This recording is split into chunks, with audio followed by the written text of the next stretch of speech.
বন্ধুরা দেখো আজকে কত বড় নতুন জায়গায় নিয়ে এসেছি। নতুন একটা ছোট্ট একটা কাজ নতুন জায়গায় নিয়ে এসেছি। দেখো তো আপনাদেরকে দেখাচ্ছি কত বড় জঙ্গল হয়েছে, কিভাবে কাটা হবে।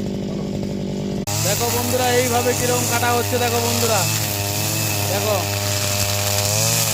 এইভাবে কাটা হচ্ছে এবং কত বড় জায়গা দেখে 6 সেন্ট জায়গা দেখেছে। এটা হচ্ছে বর্ডার আছে, এটা বর্ডার আছে। জানি না জঙ্গলের ভিতরে কি আছে, ফিরবি আমরা কাটার জন্য চেষ্টা করছি। দেখো কাটছে দেখো বন্ধুরা, এটা 6 সেন্ট জায়গা। আর আমি কি করব বন্ধুরা, আমি কি করব দেখো কাটা নিয়ে এগুলো ছোট ছোটগুলো আমার কাটতে হবে, কারণ এটা দিয়ে কাটা যায় না, মেশিনের দিয়ে কাটা যায় না। এত মোটা মোটা গোড়া মেশিন দিয়ে কাটা যায় না। দিয়ে আমি কি করব, এইগুলো দিয়ে কাটা দিয়ে এইরকম এইগুলোকে এইরকম এইভাবে দেখো এইভাবে কাটা হবে। তো কেটে এইটাকে গুটিয়ে রাখতে হবে, দিলে স্যার পয়সা দিবে। এইটুকু কাজ।